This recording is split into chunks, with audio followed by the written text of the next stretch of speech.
Nakatutok na ang iba't ibang ahensya sa Bicol sa posibleng epekto ng bagyong Ada, kasabay ang pagpapaigting ng paghahanda at koordinasyon sa mga lokal na pamahalaan. Andito na ang balita ni Jane Wesan. Nakararanas na ng makulimlim na kalangitan at panakanakang pag-ulan ang ilang bahagi ng Bicol Region bunsod ng Bagyong Ada. Batay sa ulat ng Pag-asa Weather Forecasting Center, kabilang ang ilang lugar sa Bicol Region na nasa ilalim ng Tropical Cyclone Wind Signal number 1. Kaugnay niya, naghahanda na ang iba't ibang lokal na pamahalaan sa posibleng banta ng baha dulot ng tuloy-tuloy na pag-ulan kasama na ang posibleng pagragasa ng lahar mula sa Bulkang Mayon na patuloy na nag-aalboroto.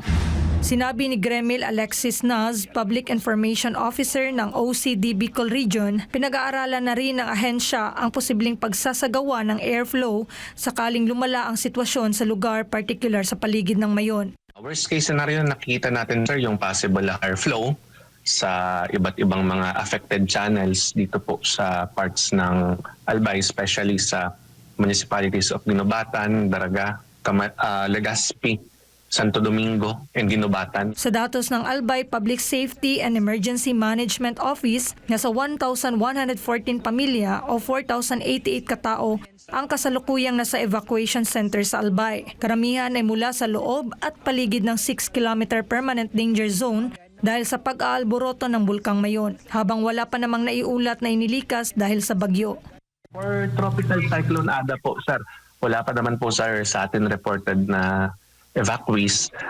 Possible po ngayon mag-start yung evacuation. Kaya we're waiting po from the data ng mga LGUs. Naka-on standby naman din naman po sila based sa directives po ni Director Yukot ng aming Regional Pre-Disaster Risk Assessment na dapat naka-on standby na lahat.